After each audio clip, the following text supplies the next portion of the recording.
Hi guys, welcome to our YouTube channel Bong views. আমি শিলাজিৎ, আমি সুদীপ্তা। আপনারা যারা এখনো পর্যন্ত আমাদের চ্যানেলটা সাবস্ক্রাইব করেননি তারা প্লিজ আমাদের চ্যানেলটা সাবস্ক্রাইব করে নেবেন আর নোটিফিকেশন বেল অন করে নেবেন পরবর্তী ভিডিওগুলোর জন্য নোটিফিকেশন পেতে। আর যারা আমাদের চ্যানেলটা সাবস্ক্রাইব করেছেন তাদেরকে অসংখ্য ধন্যবাদ। আর যদি ফেসবুক পেজে দেখে থাকেন তাহলে অবশ্যই পেজটা ফলো করবেন আর পছন্দ হলে অবশ্যই ভিডিওগুলোকে লাইকও করবেন। তো আজকে আমরা নিয়ে চলে এসেছি আবার একটি আপডেট মূলক ভিডিও, যার টাইটেল হচ্ছে 15 বছরে হাসিনা সরকার ঋণ নিয়েছে 15.5 লাখ কোটি টাকারও বেশি, এবং চ্যানেল নেম হচ্ছে যমুনা টিভি। তো চলুন দেখে নিই ভিডিওটা। আর ভিডিওটা যদি কপিরাইট ক্লেমের জন্য ব্লক হয়ে যায় তাহলে সম্পূর্ণ ভিডিওটা আপনারা আমাদের ফেসবুক বা ইনস্টাগ্রাম পেজে পেয়ে যাবেন। আর ফেসবুক বা ইনস্টাগ্রাম পেজের লিংক আপনারা আমাদের ডেসক্রিপশন বক্সে ফার্স্ট পিন কমেন্ট থেকে পেয়ে যাবেন। তার জন্য সবাইকে ভিডিওটাকে শুরু করুন।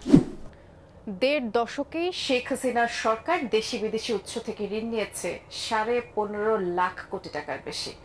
সরকারের পরিচালনা ব্যয় এবং উন্নয়ন প্রকল্প বাস্তবায়নের কথা বলে এসব ঋণ নেওয়া হয়। অর্থনীতিবিদরা বলছেন, দুর্নীতি আর লুটপাটের কারণে অস্বাভাবিকভাবে সরকারি ঋণের পরিমাণ বেড়েছে। বিদেশে পাচার হওয়া অর্থের বড় অংশই দুর্নীতির টাকা বলেও তারা মন্তব্য করেন। এদিকে বিদেশি ঋণ পরিশোধের ঝুঁকিতে পড়তে যাচ্ছে দেশ।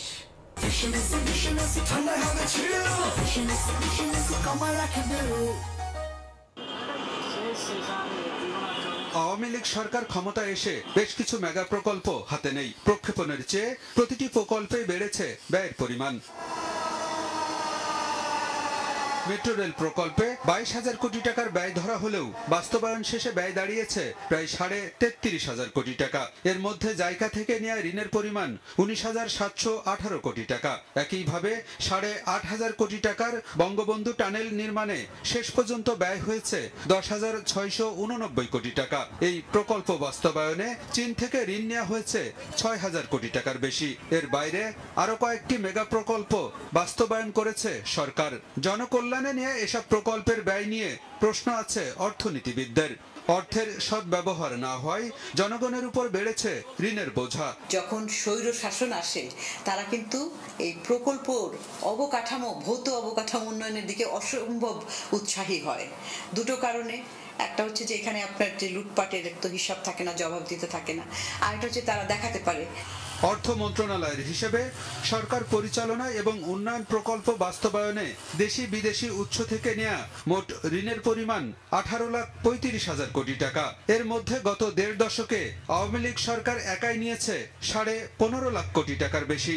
দুর্নীতির কারণে ঋণের পরিমাণ বেড়েছে বলে মনে করেন অর্থনীতিবিদরা। অবকাঠামোগত উন্নয়ন প্রকল্পকে সামনে রেখে বিদেশি ঋণ নেওয়া এবং সেই ঋণ নির্ভর প্রকল্পগুলোর মধ্যে দুর্নীতি চর্চা করা, অথবা সেখানে যে খরচ যেটা 100 টাকা সেটাকে কয়েকশো টাকা কয়েক গুণ বাড়িয়ে সে খরচটাকে দেখানো, তার মানে এমন একটা গোষ্ঠী দাঁড়িয়েছিল যারা এইখান থেকে সুবিধা পাচ্ছিল। ঋণের পাশাপাশি শেখ হাসিনা সরকারের আমলে অস্বাভাবিকভাবে বেড়েছে অর্থ পাচারের পরিমাণও।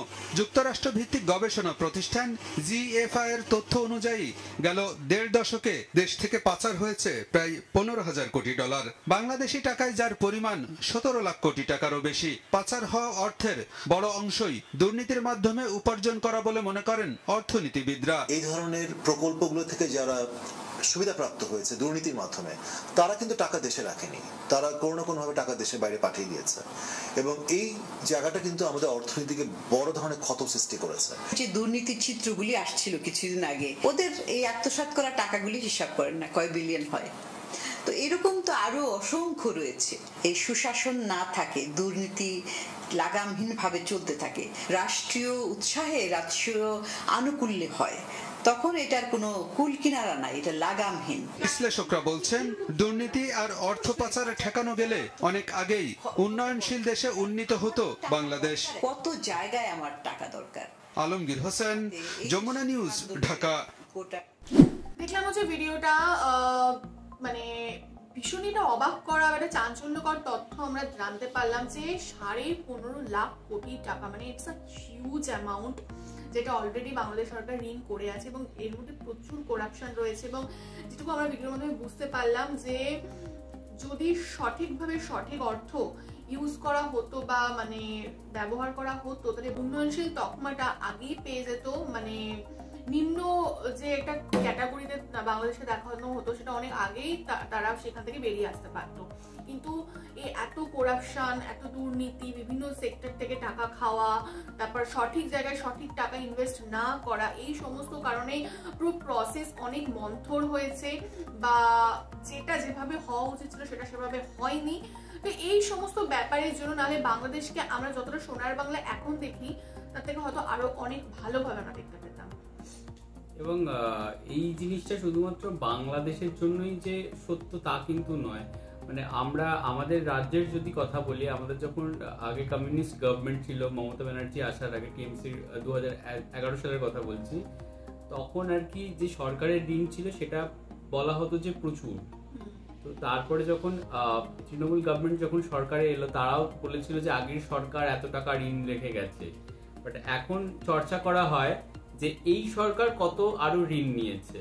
এবং আমাদের মানে একটা যদি শিশু জন্ম নেয়, তাদের মাথায় এখন কত ঋণের বোঝা নিয়ে তারা জন্ম নিচ্ছে।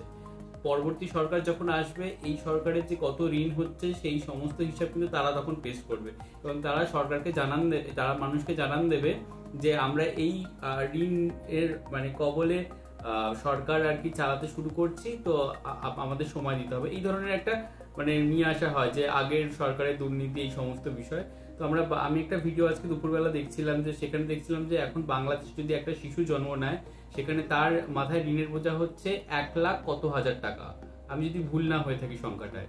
তো এটা সত্যিকারের একটা মানে খুবই বাজে দিক মানে দেশীয় অর্থনীতির ক্ষেত্রে, যে এইভাবে এত ঋণ নেওয়া হয়েছে। এবং সেগুলো যদি সঠিকভাবে ইস্তেমাল করা হতো বা সঠিকভাবে যদি ব্যবহার করা হতো, তাহলে হয়তো আরো অবকাঠামো কম টাকায় এবং কম সময়ে ওই টাকায় হয়তো আরো নতুন অবকাঠামো তৈরি হয়ে যেতে পারতো বা অন্য খাতেও খরচ করা যেতে পারতো। বাট সেটা হয়নি, মূলত দুর্নীতি হয়েছে। এবং আমাদের এই উন্নয়নশীল দেশে বা এই যে কি বলবো, এই সমাজে ভীষণ দুর্নীতির একটা বিষয় থাকে এবং যেখানে 10 টাকা খরচা হয় সেখানে 7 টাকা দুর্নীতি হয়ে যায়, 3 টাকার হয়তো কাজ হয়। তো সেটা আমরা বাংলাদেশের ক্ষেত্রেও দেখতে পাই। এবং নেতাদের যে ভুরি ভুরি সম্পত্তি এবং তাদের যে বিলাসবহুল জীবনযাত্রা, সেটা দেখেও আমরা অভ্যস্ত। তো সেগুলো যে তারা কিভাবে মেনটেন করতো, সেগুলো আমরা এই ভিডিওর মাধ্যমে বুঝতে পারলাম যে এতই ঋণের বোঝা সরকারের কাছে মানে ছিল। তো যাই হোক, এটাই কাম্য যে এরপর যে সরকার গঠন হবে, এই রকম ঋণের দায়ে যেন আর দেশ না জর্জরিত হোক এবং যেটা যেখানে যতটুকু ইনভেস্ট করা দরকার এবং যতটুকু করলে তার একদম সর্বোচ্চ সুবিধা ভোগ করা যায় বা সর্বোচ্চ উন্নয়ন করা যায় সেটাই করা। এবং আলটিমেটলি যেটা মানে মেইন গোল, দেশের উন্নয়ন, দেশের মানুষের উন্নয়ন, সেটাই যেন হয়, নাকি নিজেরা টাকা লুটপাট করা। আর এখানে আমরা ভিডিওটা শেষ করছি। আপনারা আপনাদের মতামত জানাবেন এবং আমাদের কন্টেন্ট যদি ভালো লাগে অবশ্যই লাইক করে দেবেন ভিডিওগুলো এবং আমাদের চ্যানেলটাকে সাবস্ক্রাইব করে যাবেন। আর সাবস্ক্রাইব বাটনের পাশে জয়েন বাটন পেয়ে যাবেন, সেখানে কিছু ফেসিলিটিস দেওয়া থাকে, চাইলে আপনারা চেক করতে পারেন। আর আমাদের যে ফেসবুক আর ইনস্টাগ্রাম পেজ রয়েছে সেখানে আপনারা ফলো করতে ভুলবেন না, লিঙ্ক ডেসক্রিপশন বক্সে পেয়ে যাবেন। আর আমাদের যে ফেসবুক গ্রুপটা রয়েছে সেখানে আপনারা জয়েন করে আপনারা আপনাদের মনের মতো সমস্ত কিছু পোস্ট করতে পারেন, লিঙ্ক ডেসক্রিপশন বক্স চেক করলে পেয়ে যাবেন। আর আমাদের যদি আপনারা পার্সোনালি পছন্দ করে থাকেন আমাকে শিলাজিৎ সুদীপ্ত হিসেবে, তাহলে আমাদের পার্সোনালি ইনস্টা আর ফেসবুকে ফলো করতে পারেন, লিঙ্ক ডেসক্রিপশন বক্সে পেয়ে যাবেন। তো দেখা হচ্ছে পরবর্তী ভিডিওতে, আজ এ পর্যন্তই, টাটা।